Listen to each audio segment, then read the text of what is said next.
नमस्कार साथियों, आप सभी का इंडी टॉक पर स्वागत है। मैं हूं शशिकांत कुमार। इस वक्त बिहार में विधानसभा चुनाव का माहौल है। तापमान धीरे धीरे बढ़ रहा है, लेकिन बिहार का तापमान तो लगातार 45 डिग्री पार है। बिहार में सियासत गर्म है, लेकिन इस गर्म सियासत में नरेंद्र मोदी की सरकार ने खुद की एक तरह से आप कह सकते हैं कि खुद की राजनीति को खत्म करने का एक तरीका ढूंढ लिया कि बिहार में भारतीय जनता पार्टी की सरकार ना बने, ये नरेंद्र मोदी ने ही तय कर लिया। नरेंद्र मोदी के कृषि मंत्री शिवराज सिंह चौहान ने तय कर लिया। बिहार से आप कह सकते हैं कि मक्का का जो रिसर्च सेंटर है उसे शिफ्ट कर दिया जाता है। कहां शिफ्ट किया जाता है? उस कर्नाटका में की जाती है जहां भारतीय जनता पार्टी की सरकार चली गई। कर्नाटका के जिस शहर में शिफ्ट की जाती है वहां के सांसद महोदय भी इसकी डिमांड नहीं करते। लेकिन अलग बात है कि बिहार के बेगूसराय में जो सांसद महोदय हैं वो पाकिस्तान के वीजा सबको देते, लेकिन शायद उन्हें यह फिक्र नहीं था कि बिहार में एक रिसर्च सेंटर है, वो बेगूसराय से शिफ्ट होकर सीधा कर्नाटका जा रहा है, साउथ जा रहा है। थोड़ा बहुत विरोध कर दिया जाए, लेकिन शायद वो भी बेचारे डरे हुए हैं कहीं ईडी का छापा इस बार उनके घर पर ना पड़ जाए। खैर ये अलग विषय है, ये तो गिरिराज सिंह बताएंगे क्यों डरे हुए हैं। मीडिया ने जब पूछा तो गिरिराज सिंह ने कह दिया पॉजिटिव सवाल, यानी सकारात्मक सवाल पूछिए। अब गिरिराज सिंह के भाषा में सकारात्मक सवाल क्या होगा ये मुझे नहीं पता, लेकिन खैर एनडीए की सरकार है बिहार में, और एनडीए की सरकार के दौरान होता क्या है, बिहार में मक्का का रिसर्च सेंटर बेगूसराय से कर्नाटका शिफ्ट हो जाता है। आईएमआर के मक्का अनुसाधन बीज उत्पादन केंद्र को कर्नाटका में शिफ्ट करने का फैसला ले लिया गया। कर्नाटका ये प्लांट अब कर्नाटका के शिवमोगा जिले में जाएगा। मतलब साफ है कि अब ये जो प्लांट पहले बेगूसराय में था वो अब कर्नाटका में चला गया। इसी से एक बड़ा सवाल खड़ा होता है बिहार के वर्तमान सत्ताधीश और केंद्र में बैठे सत्ताधीश पर। सवाल नीतीश कुमार से भी पूछा जाएगा, सवाल नरेंद्र मोदी से भी पूछा जाएगा। नरेंद्र मोदी वो नरेंद्र मोदी जो अपने पहले और दूसरे कार्यकाल में गुजरात के अलावा किसी और क्षेत्र का विकास नहीं किया। जब बुलेट ट्रेन आता है तो वो गुजरात को याद रखते हैं। दुनिया का सबसे बड़ा स्टेडियम क्रिकेट का बनता है तो वो गुजरात में बनता है। नरेंद्र मोदी के राज्य वाले गुजरात में बनता है। मानो नरेंद्र मोदी ने ठान के बैठे कि गुजरात को इस कदर विकसित कर देना है कि दूसरा कोई राज्य गुजरात के बराबर नहीं। वैसे होना भी चाहिए, सबको अपने राज्य से प्यार है, सबको अपने अपने राज्यों के विकास करना चाहिए, इसमें कोई गलत काम नरेंद्र मोदी नहीं कर रहे। वो एक गुजराती हैं, उनका कहीं ना कहीं कर्तव्य बनता है कि गुजरात का विकास हो। गुजरात से हमें कोई समस्या नहीं। गुजरात तो गांधी जी की जन्मभूमि है, वो महात्मा गांधी की जन्मभूमि है। उस गुजरात से हमें क्या दिक्कत हो सकता है? गुजरात का विकास होनी चाहिए, जरूर होना चाहिए, लेकिन ये भी तो देखना होगा कि देश में सबसे पिछड़ा राज्य कौन है। और नरेंद्र मोदी इस समय गुजरात के मुख्यमंत्री नहीं है, वो देश के प्रधानमंत्री। आप कहेंगे कर्नाटका शिफ्ट किया, मैं गुजरात का जिक्र क्यों कर रहा हूँ? तो पिछले कुछ समय में देखिए गुजरात में बुलेट ट्रेन जाता है, गुजरात में बैटर स्टेडियम बनता है और सारा काम गुजरात में होता है। ऐसा कहा जा रहा है कि देश में जब वो ओलंपिक होगा तो वो भी गुजरात में आयोजन होगा। इसमें गुजरात से हमें कोई दिक्कत नहीं है, नरेंद्र मोदी जी गुजरात का विकास करें। लेकिन सवाल ये खड़ा होता है कि बिहार जैसा राज्य जो देश का सबसे पिछड़ा राज्य, बिहार जो देश का सबसे गरीब राज्य है, बिहार वो राज्य जहां पर सबसे ज्यादा पलायन होता है, नरेंद्र मोदी क्या वो राज्य नहीं नजर नहीं आता है? क्या नरेंद्र मोदी को वो राज्य नजर नहीं आता है? गुजरात नरेंद्र मोदी को कितना सीटें दे सकता है? 26 सीटें है गुजरात में, लेकिन बिहार कितना सीटें दिया जरा देखिए। 2014 में बिहार ने 32 सीटें दिया था नरेंद्र मोदी को। 2019 में बिहार ने नरेंद्र मोदी को 39 सीटें दिया, 40 में से 39, एक सीट किशनगंज का छोड़ दीजिए। 2024 में जब पूरे देश ने नरेंद्र मोदी की लहर को नकार दिया, उस समय भी बिहार की जनता ने नरेंद्र मोदी को 40 में से 31 सीटें दिया।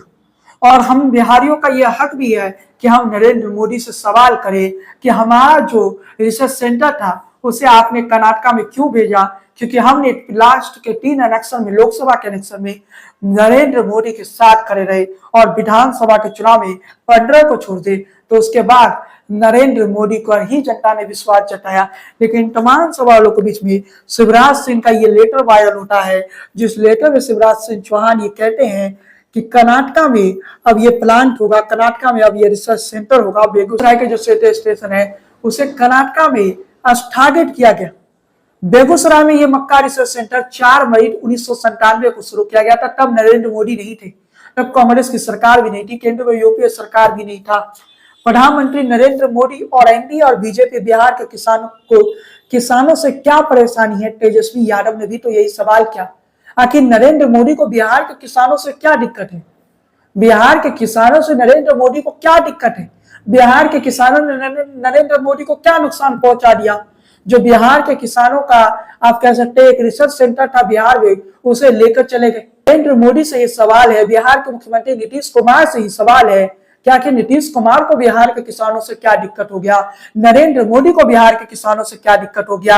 आपको बताते चले कि बिहार में मक्का का खेती कटिहार, मधेपुरा, भागलपुर, खगड़िया, समस्तीपुर जिलों में किसानों का मुख्य सोर्स है, इनकम का मुख्य सोर्स है। मक्का के खेती से ही इन जिलों के किसानों को लाभ होता है। मक्का के खेती से ही इन जिलों के किसान कहीं ना कहीं मक्का के खेती पर निर्भर है। लेकिन नरेंद्र मोदी ने एक सेकेंड का देरी नहीं किया बेगूसराय से कर्नाटक शिफ्ट करने में। आप कह सकते हैं कि बिहार से सीधे दक्षिण भारत में शिफ्ट करने का नरेंद्र मोदी को एक सेकेंड भी ये करने में नहीं लगा। नरेंद्र मोदी ने तुरंत कर दिया। क्या बिहार की जनता के साथ नरेंद्र मोदी ने विश्वासघात नहीं किया? क्या बिहार के किसानों के साथ नरेंद्र मोदी ने धोखा नहीं किया? क्योंकि बिहार के किसानों ने कभी नरेंद्र मोदी का नुकसान नहीं किया। ऐसा कभी नहीं हुआ कि बिहार के किसान दिल्ली में जाके घेराव करें। बिहार के किसान कभी आंदोलन करते रहे दिखे, लेकिन बिहार के किसानों को नुकसान पहुंचाने में नरेंद्र मोदी ने एक सेकंड की देरी नहीं किया। नरेंद्र मोदी से सवाल बनता है क्योंकि वो हमारे देश के प्रधानमंत्री हैं और प्रधानमंत्री नरेंद्र मोदी से सवाल बनता है। कृषि मंत्री शिवराज सिंह चौहान से सवाल बनता है कि आखिर बिहार के किसानों ने, बिहार की जनता ने आपके साथ क्या बुराई कर दिया? क्या बिहार की जनता से छीन लिया, बिहार के लोगों से छीन लिया? कुछ कहानी मुझे याद आ रही है कि रेलवे का एक हुआ करता था जमालपुर में, बिहार के जमालपुर में एक इंजीनियरिंग कॉलेज हुआ करता था रेलवे का। वहां से बहुत टफ कंपटीशन होता था। 40 में से 20 स्टूडेंट निकल पाते। अगर 40 स्टूडेंट है तो उसमें 20 ही निकल पाते थे, यानी बहुत कठिन परीक्षा के बाद निकलता था, यूपीएससी एग्जाम लेता था। लेकिन नरेंद्र मोदी ने जमालपुर से उसे शिफ्ट कहाँ कर दिया? गुजरात के बड़ोदरा में। बड़ोदरा में रेलवे का एक बड़ा यूनिवर्सिटी बन गया। मुझे नहीं पता कि बड़ोदरा में पढ़ाई होता है कि नहीं, अभी रेलवे की यूनिवर्सिटी में कैसी पढ़ाई चल रही वो गुजरात के लोग भी बता पाएंगे। लेकिन बिहार के जमालपुर से वो शिफ्ट कहाँ किया गया? गुजरात के बड़ोदरा में।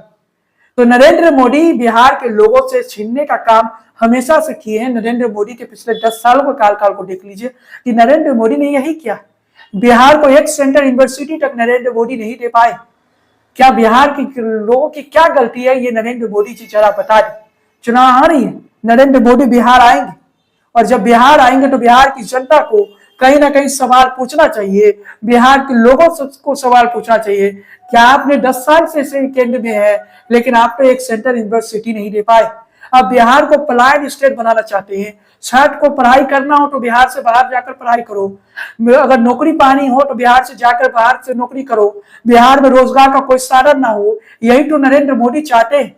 तभी तो गुजरात विकसित नजर आएगा। जब बिहार के मजदूर गुजरात जाएंगे, जब बिहार के मजदूर महाराष्ट्र जाएंगे, तभी तो नरेंद्र मोदी के आप कह सकते हैं कुछ खास उद्योगपति मित्रों को भी फायदा होगा। क्योंकि नरेंद्र मोदी तो ऐसा ही बिहार चाहते हैं जो एक मजदूर स्टेट बन के रह जाए।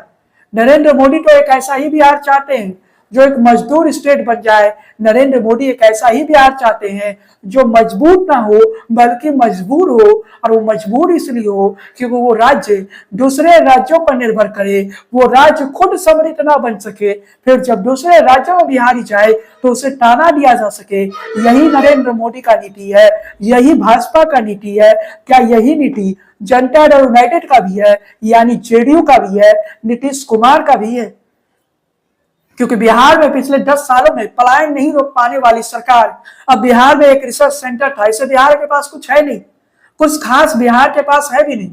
कुछ चीजें था नरेंद्र मोदी वो भी लेके जा रहे और लेके एक एक करके नरेंद्र मोदी सब चीज शायद नरेंद्र मोदी बिहार से लेके चले जाए। अब एक बड़ा सवाल नरेंद्र मोदी से बनता है। कहीं ना कहीं देश के प्रधानमंत्री होने के नाते नरेंद्र मोदी जी जब बिहार में विधानसभा चुनाव के दौरान आप रैली करने आएंगे तो बिहार की जनता आपसे सवाल जोर करेगी। वैसे कुछ दिन पूर्व भी नरेंद्र मोदी ने बिहार को मखाना बोर्ड दिया था, लेकिन मखाना बोर्ड का क्या भरोसा कर जब बिहार में 1997 वाला रिसर्च सेंटर जा सकता है, तो 2025 वाला मखाना बोर्ड अगर बिहार में पूर्णिया में बन भी जाता है तो कितना समय लगेगा यहाँ से जाने में। ये बताने की जरूरत नहीं है, बस ये आपको हम बता रहे हैं कि कितना समय लगेगा। अब नरेंद्र मोदी कोई वादा करे, वो वादा नरेंद्र मोदी कितने समय में वो वादे भूल जाएंगे, ये कोई नहीं जानता। नरेंद्र मोदी की सच्चाई, बिहार की जनता के साथ विश्वासघात करना, यही तो नरेंद्र मोदी की आदत है। नरेंद्र मोदी को बिहार के लोगों ने हमेशा विश्वास जताया। नरेंद्र मोदी पर बिहार की जनता ने दिल खोलकर सीटें दिया। बदले में नरेंद्र मोदी ने क्या दिया? नरेंद्र मोदी जरा सोचे।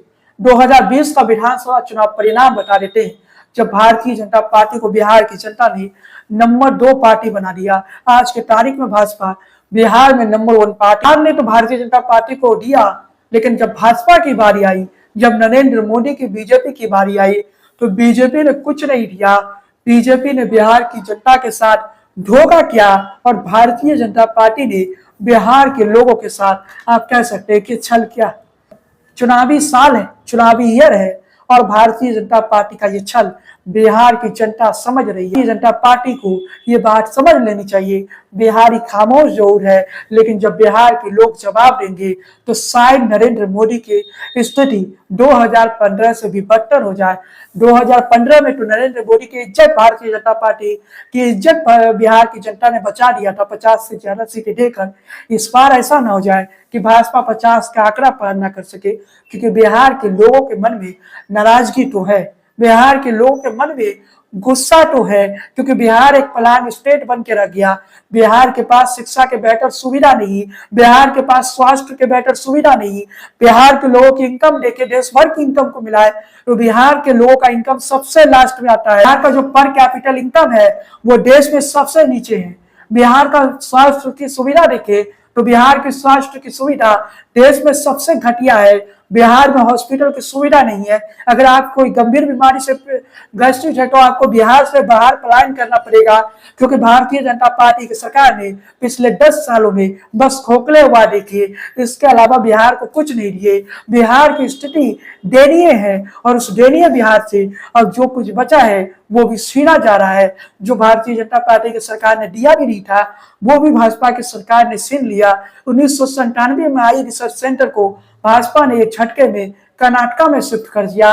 एक सेकंड भी नहीं लगा, शिवराज सिंह चौहान कृषि मंत्री ने संसद में बता दिया, और संसद में बताया ही नहीं बल्कि ये लेटर भी सामने आ गई।